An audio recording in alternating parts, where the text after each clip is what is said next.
Hi. Hi, how's it Uh, going?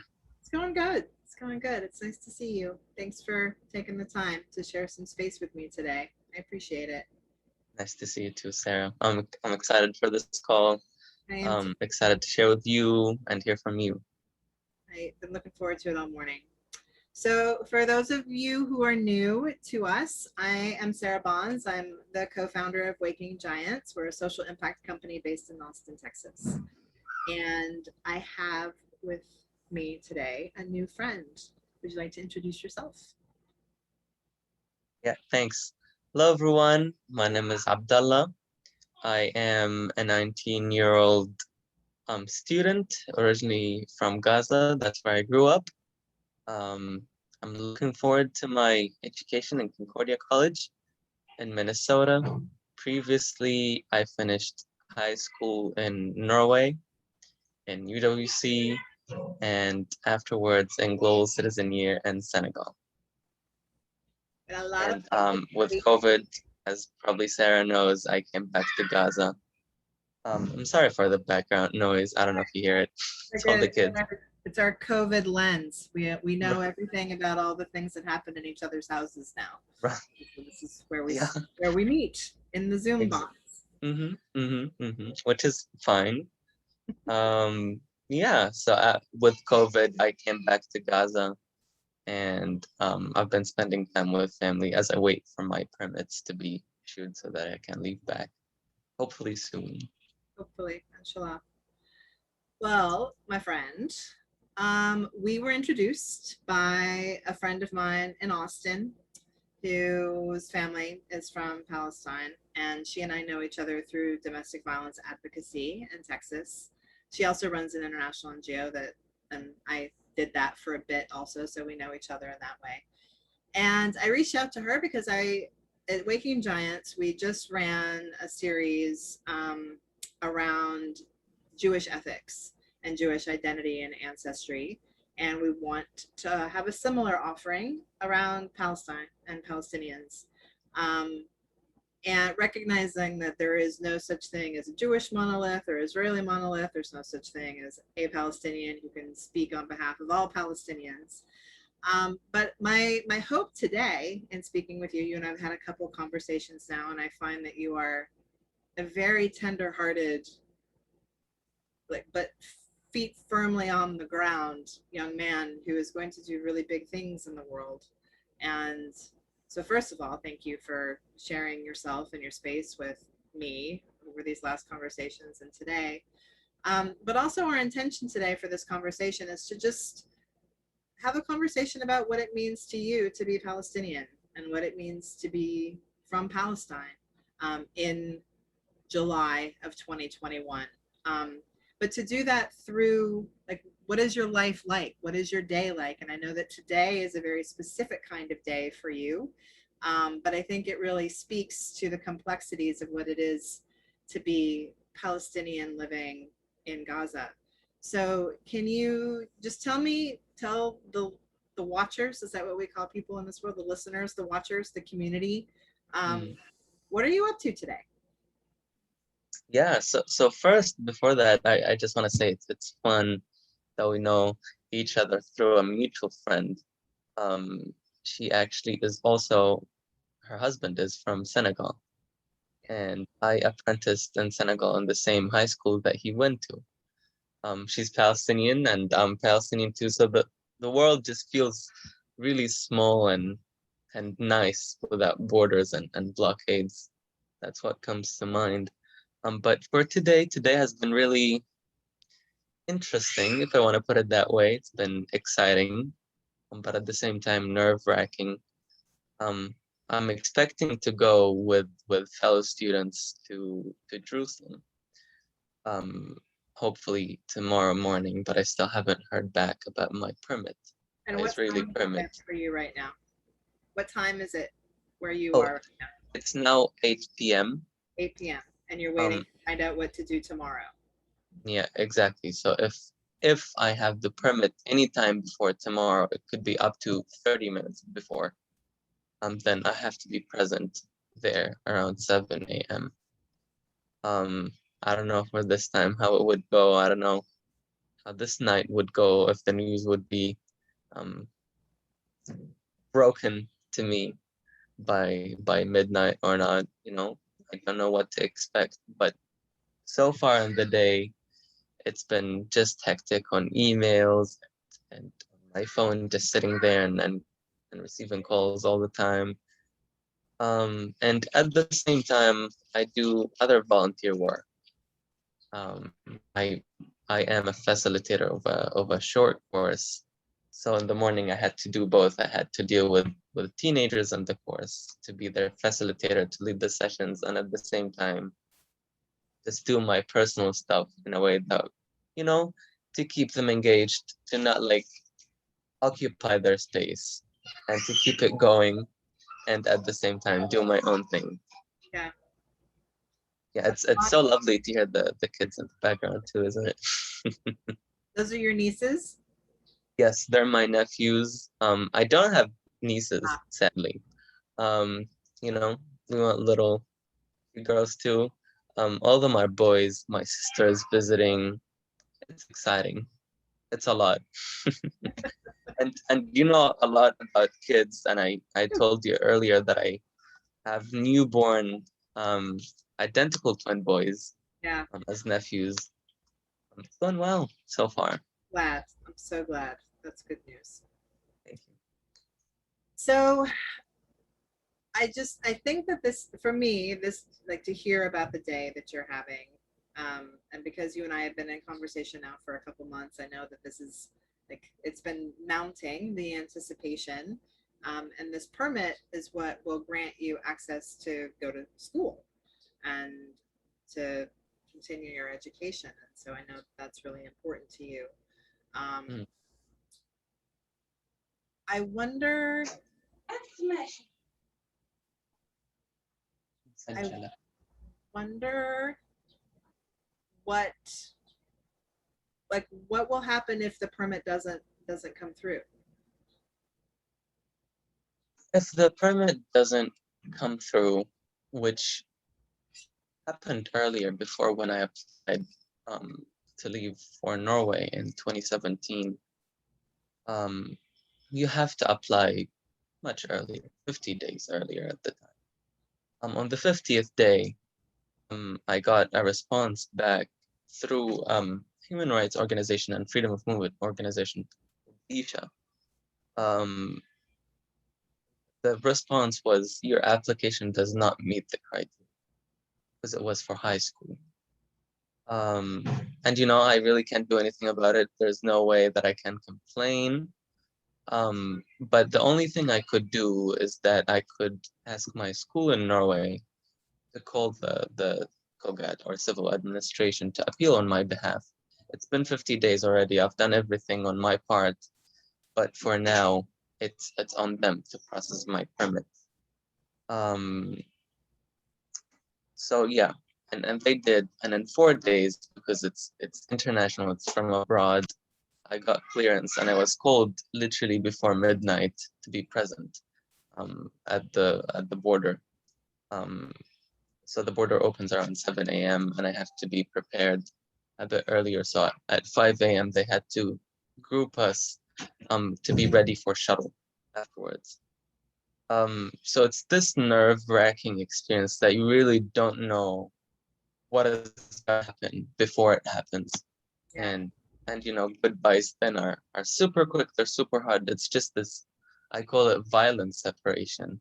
Yeah, I agree. It's the unknown and the unseen. Those, or the person who separates you, they really don't see you and you don't see them, but somewhere they judge and give the order Yeah. that you leave. And there's a good poem by Lina Khalaf Tufaha. It's called Running Orders. It's more about bombs, but at the same time, someone calls you, probably you would be interested to read it. Someone calls you and tells you to run, and then you have to run. You have no other choice. So if I don't want to run on the day they call me, Yeah. by no permit, you have to apply for it again, and then they would ask you, why didn't you go on the first Right. permit? I I remember, so I lived in the region for 3.5 years. I lived very close to Gaza. I lived in this Israeli city, as you know, called Mhm. Beersheba. Um, I could see Gaza on a clear day from a balcony in our town where I was living, and had lots of friends and colleagues there and in the West Bank, and spent lots of time in both of those places. But as an American with an American passport, moved very easily around the region. And as I have come to understand and be aware of, just a level of confidence when I approach a border, like, of course I will be able to cross this border. I'm an American with an American passport. Like, how dare you imply that I am not able to do this? I was raised with this kind of entitlement, and certainly brought it to every border crossing experience that I had in the region. Um, and was really, when I lived in the region, I was very struck by, I was, one of the things that I did there was I helped to coordinate a group of Israeli and Palestinian midwives. Um, and it took us 2.5 years to get them in the same room because of everything you just described, all of the paperwork that we had to apply and reapply and reapply and reapply for. And even the night before the first meeting, which was supposed to happen between these 25 women, we didn't know if the Palestinians were going to be able to arrive in the northern part of the country, in the Galilee, um, which is in Nazareth, where we were meeting. And I that was a real takeaway, not just that experience, but others, working with my colleagues in the West Bank and Gaza. It was just this constant unknown. They couldn't plan for their lives because they didn't know where they were going to be or how they were going to be able to move, and that this happened every day. And at least at that point, this was um, around 2006 to 2008, that 9, that we lived there. The checkpoints moved almost daily, and so even then, like, you might know one day how to get through to a place that you needed to go, but then the next day that might not be the case. And it just seemed to me that this was a very effective tactic on the part of the Israeli government and military to ensure that Palestinians could never truly mobilize. Because how can you plan when you don't even know where you have access to go and where to be? Um, or even if you're going to have, at that point in time, they were turning off the water and the power regularly. Also, you don't know when you're going to have access to water or power. It was really, really stunning to me. And yet, I my colleagues from the West Bank and from Gaza, like yourself, are some of the most competent, um, like, their mastery of the work that they do. Most of the folks that I know are physicians or midwives or nurses. They are so good at what they do. And they bring this presence to their work that, I don't know, hadn't seen in a lot of other places. I've been to a lot of places in the world, and these people really stood out as just being able to really focus on what it was that was happening right in front of them, which I took to be a result of this insanity that spun around them all of the time. And yet in their clinical work, they could have this peace and this focus of just being the person who was in front of them. um, I also have, listening to you just now, had this thought about, I wonder if during this era of COVID, especially pre-vaccination life, for those of us who have been lucky enough to be vaccinated, we also had to live in this, for many of us, the first time, in this world of not being able to plan, of having our plans fall apart, of having to assess risk all of the time, every day. And listening to you speak, I feel like there is a lot of room for empathy there. Maybe for the first time, for a lot of people who didn't understand what it is to be a Palestinian living in Palestine, that we have now had that lived experience for what felt to many of us like a very, very long time, but it's just a drop in the bucket for people who live their lives this way. Um, I hope that that's the case. I hope that, this unknowing that many of us have lived through. Yeah. that changes our understanding and ability to relate to Palestinians. Absolutely, absolutely. I agree with you. Especially, when we somehow find out that the experiences we come from are similar, probably that puts some place for empathy um within us to do. But what I'm also careful about, does our trauma as individuals or groups doesn't really, I hope it doesn't, but does it really inhibit us from empathizing with others? Do we also, oh, but we were persecuted, but we were suffering, or we are. So this insecurity within an individual or is also some hinder that I find interesting. We go through similar experiences, um, call it anti-Semitism, anti-Palestinian rhetoric, Islamophobia, and many others to count. But what's important is that we come together finally. And this is what I've learned from peace building, from a firsthand, hands-on experience, um, is that when we come together and unguard and sit together and listen to one another, it's so much different than just reading the news and surfing through the web in the morning when you follow the New York Times, you have like 7 a.m. News hour, but it's on your phone notification. Um, and to really, as a Gazan, and I'm kind of interested, particularly in politics. Um, you know, Gaza, um, or Palestine, Israel, I wouldn't call it complex. If we look at it as humanitarians, from a human rights perspective, we value life. We value the sanctity of each life. And that is not hard. But when we put the political ideology and the argument, it really becomes tricky. If you call security, if security is your main goal, peace would be probably your secondary or tertiary goal.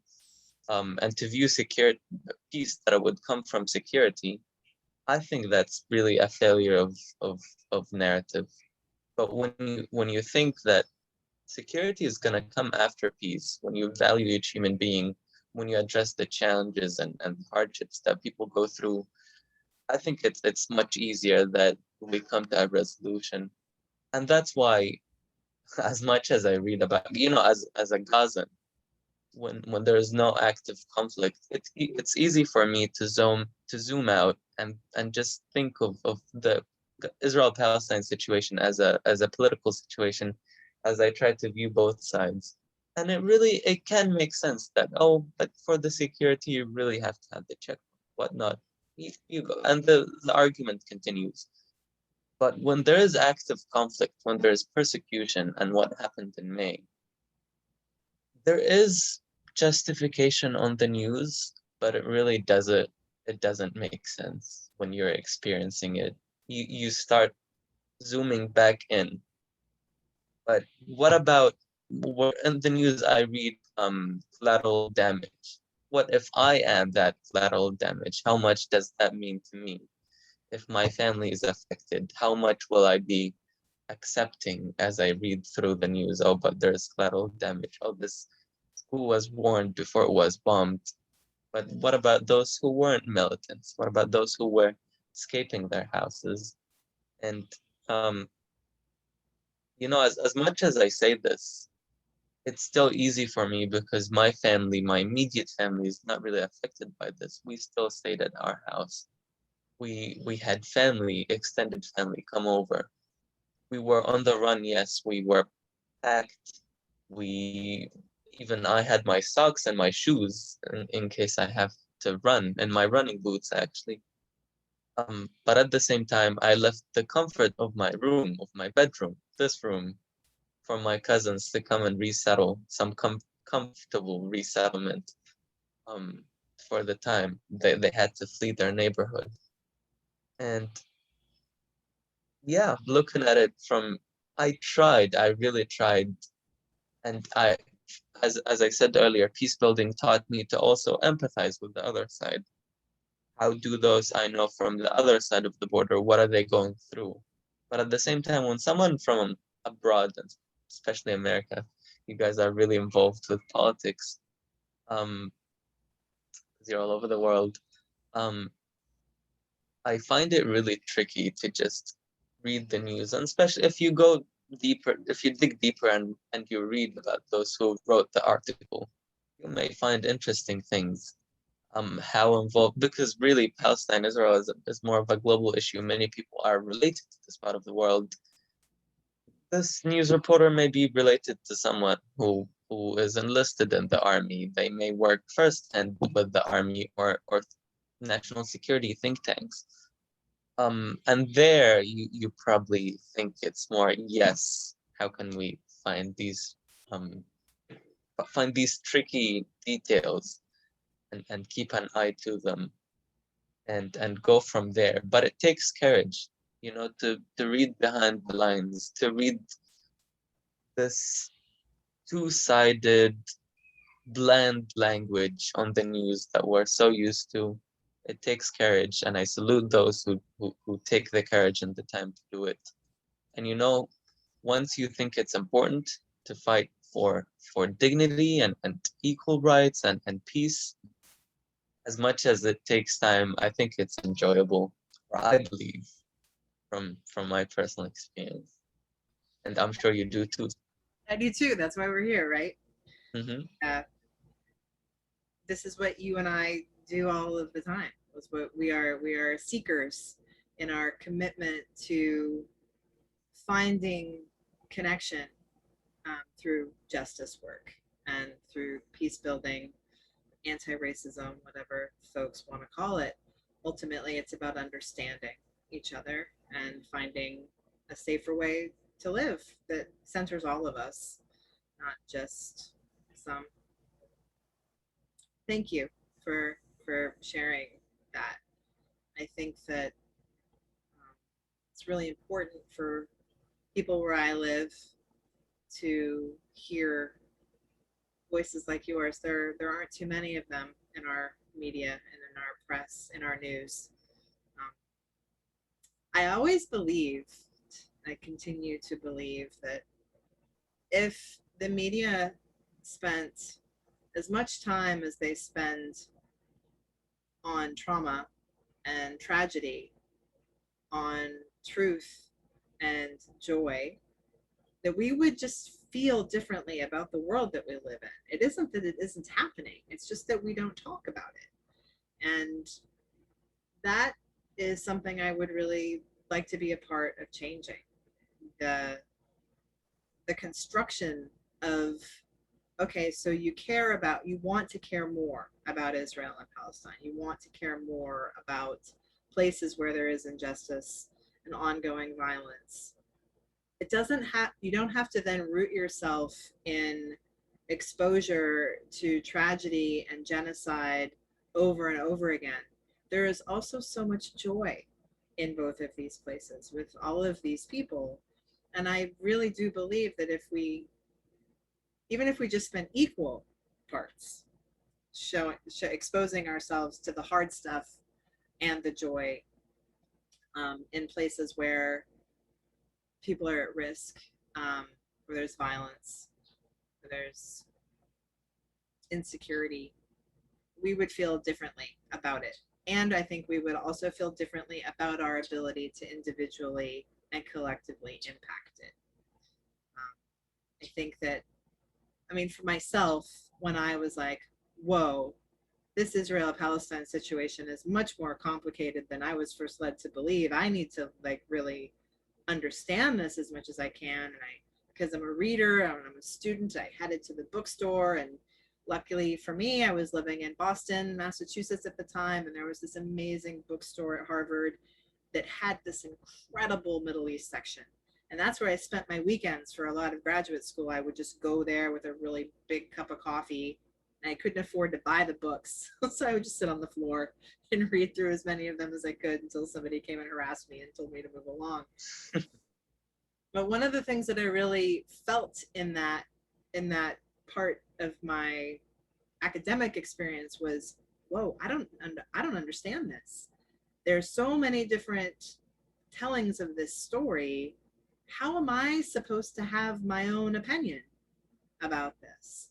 And I got really lucky in this particular situation that I got to live there for a while and live it every day. And I lived through a couple wars with a new baby and got to experience not not a great experience, but I know what it is to run to a bomb shelter in the middle of the night with your baby in your arms.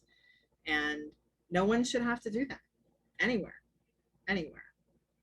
I know what it is to lose friends and colleagues, and nobody should have to know what that is. Um, and yet, it didn't get any easier for me to articulate. Like, I didn't, with all of the studying and then the living there and the knowing people, I still don't have like a 90-second pithy, oh, here is the situation, like a description of it. All I can say is it's hard. It's so much harder and more complicated than we know. And yet, like you just said, Abdullah, it also is just people. It's always just people. And if we can just start and bring ourselves back to the humanity of it and not get so complicated, like bogged down in the minutia and the emotion of it, I think that that will help in moving things forward. But obviously the leadership is not there. Yeah, absolutely. The leadership has failed us, and they failed us so bad, and for so long they have. And sometimes we get really complicated as we look back, like, oh, 1948, the partition plan. And then as much as you go back, as much as you're gonna get lost. I mean, yes, we have different perspectives. We have A, B, and you see two sides of the story, and then they continue. But literally, if you look at now as July, whatever this day is gonna be, video is gonna be published. If you accept the status quo that is today, if you accept the occupation, some people actually don't like to admit that there is occupation. There is occupation. There is a blockade over Gaza, whether it's justifiable or not. Civilians like myself and many others who preach peace or just preach life. Not every person in the world is supposed to be preaching peace. Not every person in the world, probably no one should be preaching war, but there are some. And to just accept that what's going on is fine, you shouldn't be surprised when the bubble bursts and you have violence, and you have rockets, and you have warplanes, and literally it just it never gets resolved. I was born in 2001 in the diaspora, and then my family came back in the beginning of 2000s and 2003. I had, so I don't remember it, but Gaza was under full Israeli control at the time. I actually don't remember anything of it, but I remember the 2008 war. I remember the 2012, 2014. I lived every day of these days. We call them war, but it's really hard to think of two sides fighting together. But at the same time, it was death. And living through these days and just seeing it ending with no resolution, this doesn't make sense. But what gives me hope and the violence of this last May of 2021, to see people coming together, marching the street together, Jews and Palestinians, and to just stress on this, it's easy for us to say Jews and Arabs. Many people don't like to admit that both Arabs are actually Palestinian, and that there is a unique identity in the Palestinian identity. And it's just easy to go over it and say, no, Arabs. So Jews and Palestinians coming together, fighting for equal rights, equal representation, freedom of movement, which is a right that every person is entitled to at birth, but it's not the case in Palestine. You see hope, intersectionality of both of my rights and your rights, and how we both have to fight for both of them. We don't pick and choose who gets to live and not. We don't pick and choose the person or the people who should enjoy full life and full representation. And that's where we start. If I value you, Sarah, I I can make peace with the idea that I fight for myself too. I'm not greedy for my own rights. And then when I talk to you, I go like, meh, but it's a bit complicated. No, it's not. It really isn't. Yeah, I agree. It really isn't. And I have spent a lot of time thinking about what it is that is is saying that it's complicated an excuse to not engage. Is for people who are like, oh God, I just can't. It's so complicated. It's hundreds and thousands of years old, this fighting between these people. I can't. What do you think is rooted in that? Like, where does Yeah, I feel like it's the escape button. Oh, it's complicated. Um, it can be, I don't get to say whether it's complicated or not, but when you experience something, now, for example, there right now, what's going on in Eswatini, previously known as Swaziland, there's persecution. And the media is doing a terrible job. They don't know what's going on. They don't seem to be very interested in reporting what's going on. And to just say, oh, people are being killed on highways and just being dumped in rivers or burnt alive, so the evidence is not there or can be reported later. It's easy for me to say, oh, it's complicated. People are probably rioting against the monarchy and the city has the state has the right to defend itself. But at the same time, you read closer. And really, I've been trying to do my best, but so far I really can't find a credible source that has written something that I actually can read. And they're on social media or on Facebook, actually, on Instagram. The monarchy has fled the country. These are apparently guerrilla fighters from abroad who came to Swaziland, to Eswatini, and are doing this. I could have easily said, and till now, I don't know how to judge the situation. I don't know how to address it. But at the same time, I'm doing my part. There is something there that I can look for. And to say, oh, it's complicated, I'm enjoying my bubble and I don't sympathize with the people who are going through it. And if we want to go through the ethics of this argument, is it really ethical for me if I enjoy my freedom and I don't fight for those who don't have freedom? And I can recall or paraphrase Nelson Mandela's quote, but this was more about Palestinians. We're not free. We're not all free until the Palestinians are free. But there is also from South Africa, Archbishop Desmond Tutu. He has a very well-known quote that if there is to be neutral, and I'm paraphrasing here, to be neutral between the oppressor and the oppressed is not really gonna appreciate your neutrality. And if there was an elephant stepping on the tail of a mouse, the mouse is not gonna appreciate your neutrality afterwards. And it doesn't make sense at all that you be neutral in such situation. It is hard. It could be tough and complicated, but if you really value human rights, if you value human beings, if you think that every individual life is sacred, then I think it's on you. And I can't keep preaching you what's right and what's wrong, but you should know from within that doing this is gonna free yourself. Probably the truth is gonna piss you off, as some say, but it's gonna set you free at the same time. Well, hopefully this is the first of many conversations that we'll record and share with folks. Before we started talking, I I gave you a little prompt around how we like to end our sessions at Waking Giants with some homework. And we don't want the homework to feel like drudgery. We really try to build out homework that is, as we say at Waking Giants, equal parts joy and justice. Because we know that this work has to have joy and beauty in it, or we're just simply not going to do it. For those of us who enjoy freedom of movement and all of the things that most of the people who look like me in America enjoy. So I wonder if you have any suggestions for places on the internet that people who are watching this video could go to learn about the parts of Palestinian life and culture and history that bring you joy? Well, personally,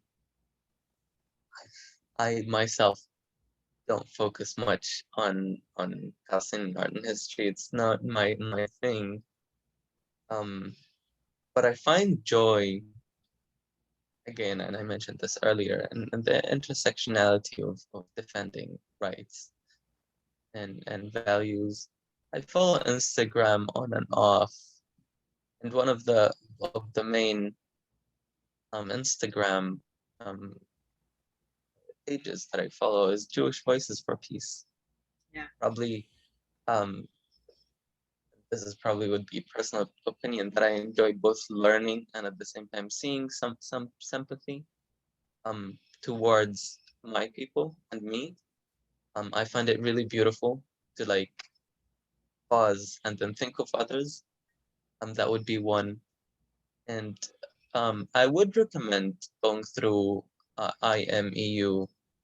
Um, I believe it's International Middle East Understanding. It's a good source. Um, so if I'm not mistaken, did I understand on social media what were places you could check out? Yeah, yeah. Or more of There's no wrong answer to this on question. Netflix, many people love Netflix. There's it was Oscar nominee, it's a short 24-minute documentary called The Present. Mhm. It's a beautiful documentary.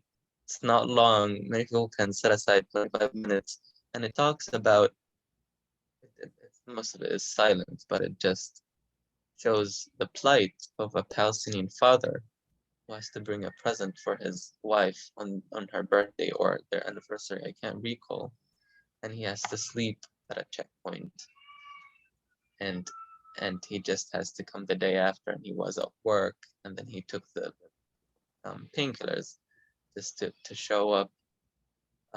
Beautiful documentary. I would recommend watching it.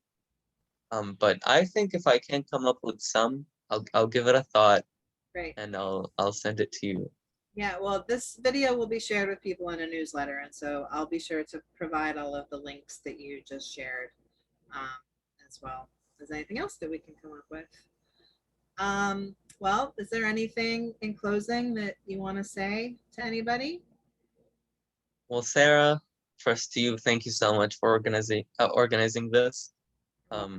I find joy and I'm just so glad that our people out there in the world just doing this and sparing your time for this and thinking about peace and solidarity. It means a lot.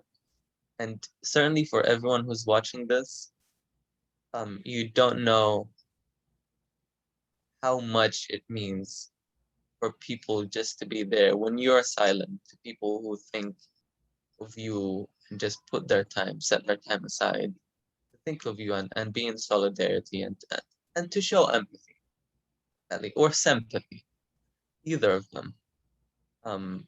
It's much better than address an issue in a two-sided way and be like, meh, what can we do? No, you actually can do, just manifesting what's right within yourself sets you free and at the same time gives me peace within me that there is some good in the world. So thank you, Sarah. Thank you, everyone. My pleasure. Thank you for trusting me and Waking Giants with sharing a little glimpse into your life. I hope that the next time that I talk to you, which hopefully won't be too long from now, that your situation that will allow you to come to your university has resolved itself, and that all the fingers and toes and hairs are crossed for you for that. And I look forward Appreciate to it. hearing that good news in the next couple days. So I guess that's it. And we'll talk to each other again soon. I don't have like a witty sign off. Yeah, that's it. Thank you, Sarah. Oh, you're welcome. I guess the thing that you kept saying is the thing that I will say in closing. The truth sets you free. So, commit to finding it for yourself. Absolutely. Thank you. You're welcome. Bye bye. Thank you.